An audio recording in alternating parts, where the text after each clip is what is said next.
Class 10 UP board के प्यारे विद्यार्थियों, स्वागत है आप सभी का शिवम लेक्चरर में। हिंदी का पेपर है जो 18 फरवरी 2026 के लिए सबसे ज़्यादा महत्वपूर्ण है। मेरे प्यारे बच्चों, पूरा पेपर एकदम अच्छे से आंसर के साथ आपको बताने वाले हैं, तो आप लोग वीडियो को पूरा अंत तक देखिएगा। यदि आप वीडियो को पूरा अंत तक देखते हैं तो हम गारंटी से कह सकते हैं कि आप 70 में हिंदी में बोर्ड परीक्षा में 65+ अंक जरूर लेकर आओगे। यह एक वायरल पेपर है। सेम ऐसा ही पेपर आपके बोर्ड एग्जाम 2026 में पूछा जाएगा। समय 3 घंटे 15 मिनट का होता है मेरे प्यारे बच्चों, और पूर्णांक होता है 70 का।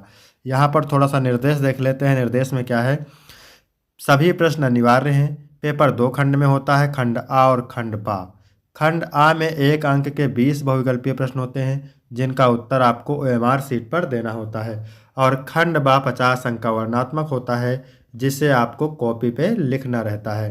तो सभी लोग वीडियो को लाइक करेंगे, चैनल पर नए होंगे चैनल को सब्सक्राइब करेंगे, शेयर करेंगे। चलिए वीडियो को शुरू करते हैं। सबसे पहले बहुविकल्पीय प्रश्न।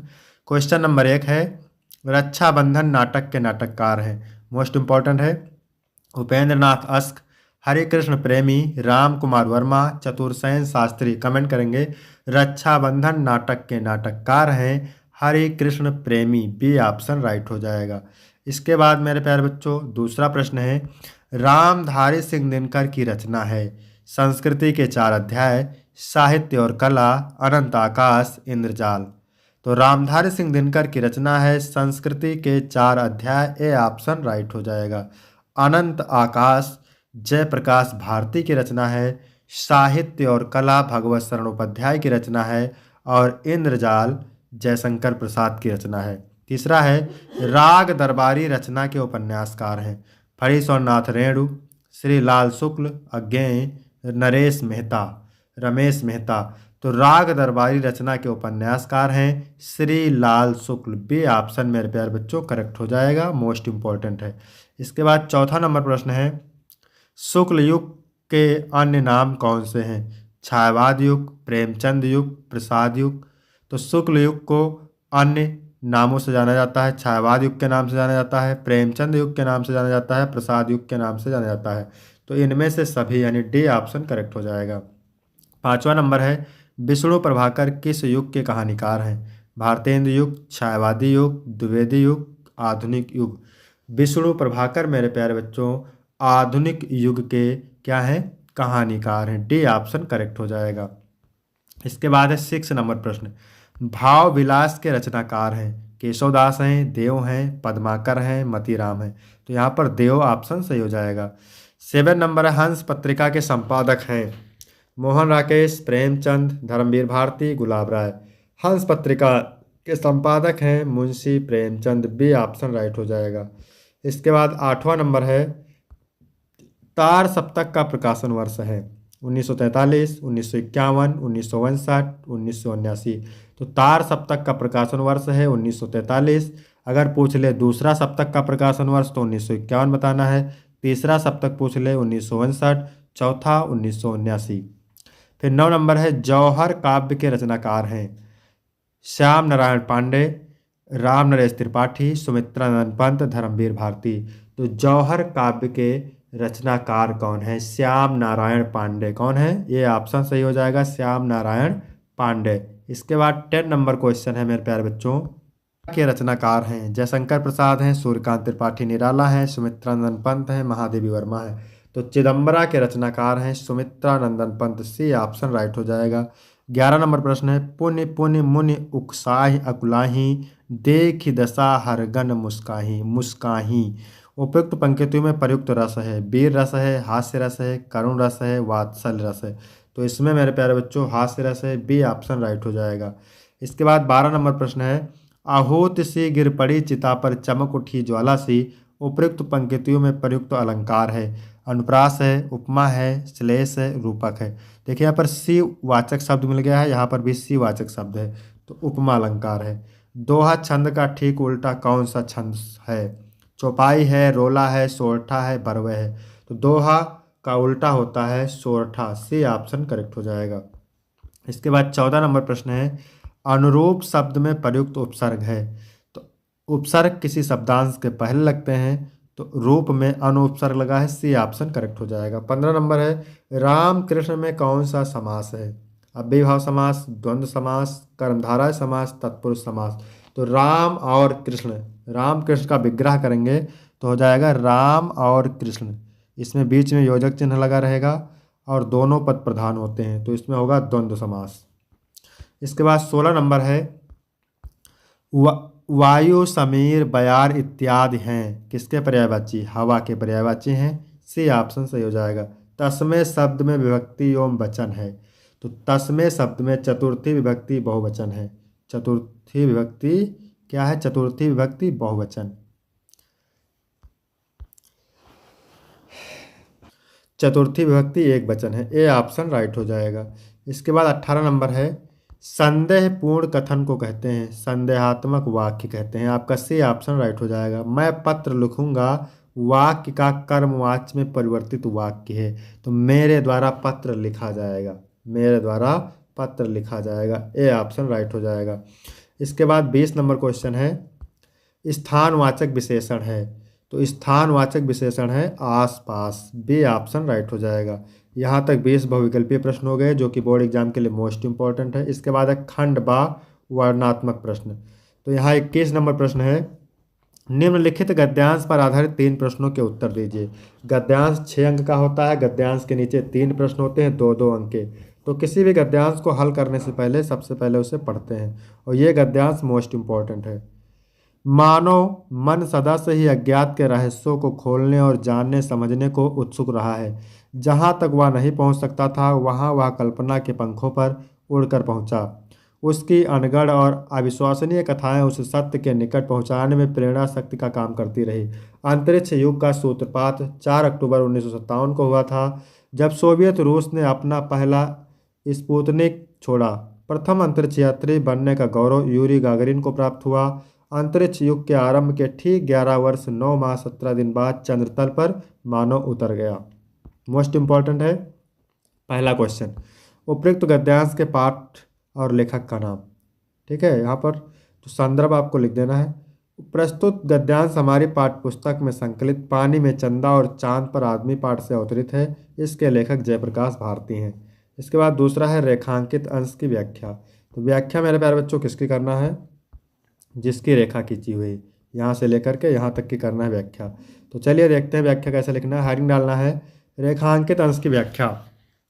प्रस्तुत पंक्तियों में लेखक कहता है कि हमारे देश के लोगों ने ही नहीं विश्व के लोगों ने अपनी भाषा में अनगिनत कहानियाँ पढ़ी हैं। अनेक कवियों ने चंद्रमा के ऊपर कविताएं लिख डाली हैं। किसी ने उसे राजनिपत की संस से विभूत किया, तो किसी ने रात्र की देवी के नाम से संबोधित किया।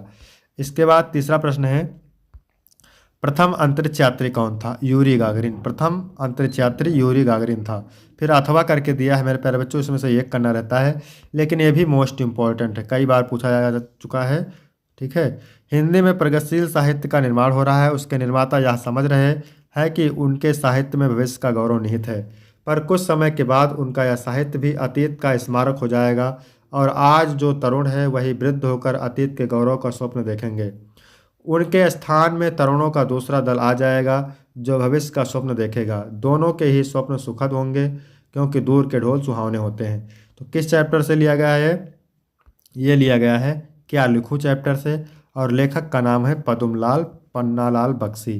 ठीक है, पहला क्वेश्चन पूछ रहा है उपयुक्त गद्यांश के पाठ और लेखक का नाम, तो आपको लिख देना है। दूसरा है रेखांकित अंश की व्याख्या। तो व्याख्या मेरे प्यारे बच्चों किसकी करना है? यहाँ से लेकर के यहाँ तक की करना है व्याख्या। चलिए देखते हैं कैसे लिखना है व्याख्या। हिंदी साहित्य प्रगति की ओर अग्रसर है, तथा लेखक व कवि जो इसके निर्माता हैं उनको मालूम है कि उनके द्वारा ही साहित्य का भविष्य उज्जवल हो सकता है। इसके बाद तीसरा है दूर के ढोल सुहावने होते हैं का तात्पर्य स्पष्ट कीजिए। दूर के ढोल सुहावने होते हैं का आशय है कि दूर से देखने पर जो वस्तु अच्छी लगती है जरूर नहीं कि पास जाने पर वाकई वो वस्तु अच्छी हो। इसके बाद 22 नंबर है निम्नलिखित पद्यांश पर आधारित दिए गए प्रश्नों के उत्तर दीजिए। तो चरण कमल बंदो हरिराई मोस्ट इंपॉर्टेंट है। कवि सूरदास जी कहते हैं कि मैं भगवान श्री कृष्ण के कमल रूपी चरणों की वंदना करता हूँ। जाकी कृपा पंगु गिर लंघे, जिसकी कृपा से लंगड़ा व्यक्ति पहाड़ को लांघ जाता है। अंधे को सब कुछ दर्शाई और अंधे व्यक्ति को सब कुछ दिखाई देने लगता है। बहरा सुनने लगता है, गूंगा पुनः बोलने लगता है और गरीब आदमी मुकुटधारी राजा बन जाता है। ऐसे दयालु भगवान की मैं बार बार वंदना करता हूँ।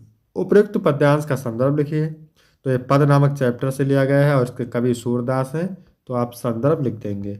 फिर है रेखांकित अंश की व्याख्या। तो व्याख्या मैंने आपको पूरी बता दिया है। चरण कमल बंदो हरिराई में कौन सा अलंकार है? तो इसमें रूपक अलंकार है। इसके बाद अथवा करके दिया है, अभी मोस्ट इंपॉर्टेंट है। विश्वत रेखा का वासी जो जीता है नित हाँ पाप कर, रखता है अनुराग अलौकिक वह भी अपनी मातृभूमि पर। ध्रुववासी जो हिम में तम में जी लेता है कांप कांप कर, वह भी अपनी मातृभूमि पर कर देता है प्राण निछावर। तो पहला क्वेश्चन क्या है? उपयुक्त पद्यांश का संदर्भ लिखिए। तो प्रस्तुत पद्यांश हमारी पाठ्यपुस्तक हिंदी काव्यखंड के स्वदेश प्रेम नामक पाठ से अवतरित है। इसके रचयिता श्री रामनरेश त्रिपाठी जी हैं। रेखांकित अंश की व्याख्या। तो व्याख्या हम पूरी पैराग्राफ की आपको बता देते हैं, ठीक है। चलिए देखते हैं। जो मनुष्य भूमध्य रेखा का निवासी है, जहाँ असहनीय गर्मी पड़ती है, वहाँ वह गर्मी के कारण हाँफ हाँफ कर अपना जीवन व्यतीत करता है। फिर भी उस स्थान से लगाव के कारण वहाँ की भीषण गर्मी को छोड़कर वह शीतल प्रदेश में नहीं आ जाता। वह कष्ट उठाता हुआ भी अपनी मातृभूमि पर असाधारण प्रेम और अपार श्रद्धा रखता है। जो मनुष्य ध्रुव प्रदेश का रहने वाला है, जहाँ सदा बर्फ जमी रहने के कारण भयंकर सर्दी पड़ती है, वहाँ वह भयंकर ठंड से काँप काँप कर अपना जीवन निर्वाह कर लेता है, किंतु ठंड से घबराकर गर्म प्रदेशों में जाकर जीवन नहीं बिताता। उसे भी अपनी मातृभूमि से बहुत प्रेम होता है और उसकी रक्षा के लिए भी अपने प्राण न्यौछावर कर देता है। इसके बाद है उपयुक्त पंक्तियों में कौन सा रस है? तो इसमें वीर रस है। इसके बाद 23 नंबर क्वेश्चन है, निम्नलिखित संस्कृत गद्यांश का संदर्भ सहित हिंदी में अनुवाद कीजिए। 5 अंक का होता है मेरे प्यारे बच्चों, 2 अंक संदर्भ के लिए और 3 अनुवाद के लिए, तो कुल मिलाकर के 5 अंक का पूछा जाता है। तो ये पैराग्राफ मोस्ट इंपॉर्टेंट है। चलिए पढ़ते हैं इसका अर्थ आपको बता देते हैं। वाराणसी में प्राचीन काल से घर घर में विद्या की अलौकिक ज्योति प्रकाशित होती है। आज भी यहाँ संस्कृत वाणी की धारा हमेशा बहती है और लोगों का ज्ञान बढ़ाती है। यहाँ अनेक आचार्य विद्वान श्रेष्ठ विद्वान वैदिक साहित्य के अध्ययन और अध्यापन में इस प्रकार लगे हुए हैं। संदर्भ लिखेंगे। प्रस्तुत गद्यांश हमारी पाठ्यपुस्तक हिंदी के संस्कृत खंड में संकलित वाराणसी पाठ से लिया गया है। फिर यहाँ पर अथवा करके दिया है मेरे प्यारे बच्चों, इसका भी अर्थ आपको बता देते हैं। एक बार बहुत से लोग रेलगाड़ी पर चढ़कर नगर की ओर जा रहे थे। उसमें कुछ ग्रामीण और कुछ नागरिक बैठे हुए थे। चुप रहने पर उनमें से एक नागरिक ग्रामीण की हंसी उड़ाते हुए बोला, ग्रामीण आज भी पहले की तरह शिक्षित और अज्ञानी हैं, ना उनका विकास हुआ है और ना ही भविष्य में होगा। संदर्भ कैसे लिखेंगे? प्रस्तुत गद्यांश हमारी पाठ्यपुस्तक हिंदी के संस्कृत खंड में संकलित प्रबुद्धो ग्रामीणा नामक पाठ से लिया गया है। इसके बाद 24 नंबर प्रश्न है, दिए गए संस्कृत पद्यांश का संदर्भ सहित हिंदी में अनुवाद कीजिए। 5 अंक का होता है। नीर क्षीर विवेक हंसालस्यम त्वमेव तनुषे चेत विश्व इसमें धुनान्या कुलवर्तम पालिसत का। तो हे हंस, यदि तुम ही दूध और पानी को अलग करने के ज्ञान में जरा सा भी आलस्य करोगे तो इस विश्व में तुम्हारे कुल की मर्यादा का पालन कौन करेगा? ठीक है। संदर्भ लिखेंगे। प्रस्तुत श्लोक हमारी पाठ्यपुस्तक हिंदी के संस्कृत खंड में संकलित अनुक्त विलासा पाठ से लिया गया है। फिर अथवा करके दिया है, सर्वे भवन्तु सुखिनः, सभी सुखी हों। सर्वे सन्तु निरामया, सभी निरोगी हों। सर्वे भद्राणि पश्यन्तु, सभी कल्याण को देखे। माँ कश्चित् दुख भाग भवेत्, कोई दुख का भागी ना हो। संदर्भ लिखेंगे। प्रस्तुत श्लोक हमारी पाठ्यपुस्तक हिंदी के संस्कृत खंड में संकलित भारतीय संस्कृत पाठ से लिया गया है। फिर 25 नंबर है, अपने पठित खंडकाव्य के आधार पर दिए गए प्रश्नों में से किसी एक प्रश्न का उत्तर लिखिए। ये अलग अलग जिले के लिए अलग अलग खंडकाव्य होता है जिला वाइज, तो इसको आप तैयार करेंगे। इसके बाद है मेरे प्यारे बच्चों 26 का दिए गए लेखकों में से किसी एक का जीवन परिचय देते हुए उनकी एक प्रमुख रचना का उल्लेख कीजिए। 5 अंक का होता है। पद्मलाल पुन्नालाल बख्शी, रामधारी सिंह दिनकर और डॉक्टर राजेंद्र प्रसाद। इसके बाद है खा नंबर, निम्नलिखित कवियों में से किसी एक कवि का जीवन परिचय देते हुए उनकी एक प्रमुख रचना का उल्लेख कीजिए। मैथिली शरण गुप्त, रसखान और महादेवी वर्मा। 27 नंबर है, अपनी पाठ्यपुस्तक से कंठस्थ कोई एक श्लोक लिखिए जो इस पेपर में ना आया हो। 2 अंक का है। इसके बाद 28 नंबर है, वाद विवाद प्रतियोगिता में प्रथम स्थान प्राप्त करने पर अपने छोटे भाई को बधाई देते हुए एक पत्र लिखिए, अथवा अपने गली मोहल्ले में नालियों की समुचित सफाई के लिए नगर निगम के स्वास्थ्य अधिकारी को पत्र लिखिए। ये भी 4 अंक का है और मोस्ट इंपॉर्टेंट है। इसके बाद है मेरे प्यारे बच्चों 29 नंबर क्वेश्चन। निम्नलिखित प्रश्नों में से किन्हीं दो प्रश्नों का संस्कृत में उत्तर दीजिए, 2 अंक मिलेंगे यहाँ से। फिर 30 नंबर है, निम्नलिखित विषयों में से किसी एक विषय पर निबंध लिखिए। किसी यात्रा का वर्णन, बेरोजगारी की समस्या, इंटरनेट, वन महोत्सव, विद्यार्थी जीवन में अनुशासन। 7 अंक का है, मोस्ट इंपॉर्टेंट है। तो वीडियो कैसा लगा? वीडियो अच्छा लगा हो तो वीडियो को लाइक करेंगे, चैनल को सब्सक्राइब करेंगे।